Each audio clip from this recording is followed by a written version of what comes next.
રાજધાની દિલ્હી બાદ હવે અમદાવાદની હવા પણ પ્રદૂષિત થઈ છે।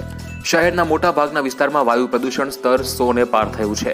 શહેરના પીરાણા વિસ્તારમાં સૌથી વધુ એર ક્વોલિટી ઇન્ડેક્સ 301 નોંધાયો છે, તો શહેરના પોશ વિસ્તાર નવરંગપુરામાં પણ એર ક્વોલિટી ઇન્ડેક્સ 135 ને પાર જોવા મળ્યો છે।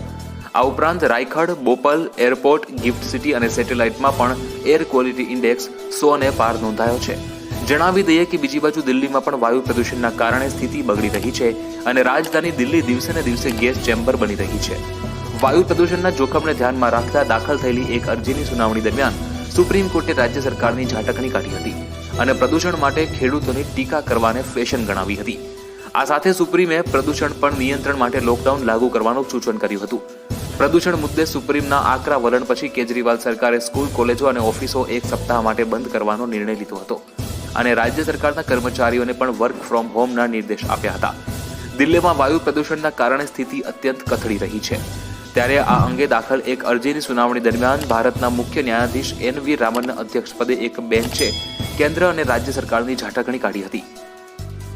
રમણે કેન્દ્રને જણાવ્યું કે દિલ્હી એનસીઆરમાં વાયુ પ્રદૂષણમાં વધારો ઇમરજન્સી સ્થિતિ હોવાનું ગણાવતા રાજધાનીમાં તાત્કાલિક હવાની ગુણવત્તા સુધારવા માટે 2 દિવસનું લોકડાઉન લાગુ કરવા જેવા તાત્કાલિક પગલાં લેવા સૂચન કર્યું હતું।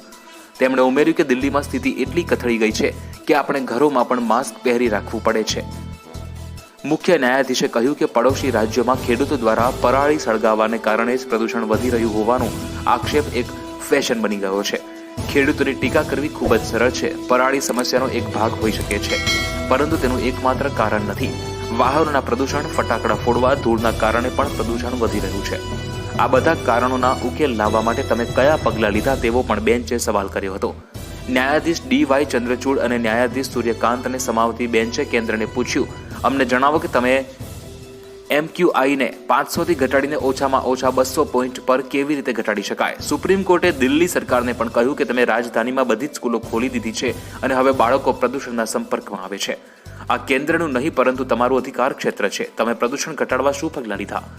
ન્યાયાધીશ ડી.વાય. ચંદ્રચૂડ અને ન્યાયાધીશ સૂર્યકાંતને સમાવતી બેન્ચે કેન્દ્રને પૂછ્યું, અમને જણાવો કે તમે MQI-ને 500 થી ઘટાડીને ઓછામાં ઓછા 200 પોઈન્ટ કેવી રીતે ઘટાડી શકાય છે।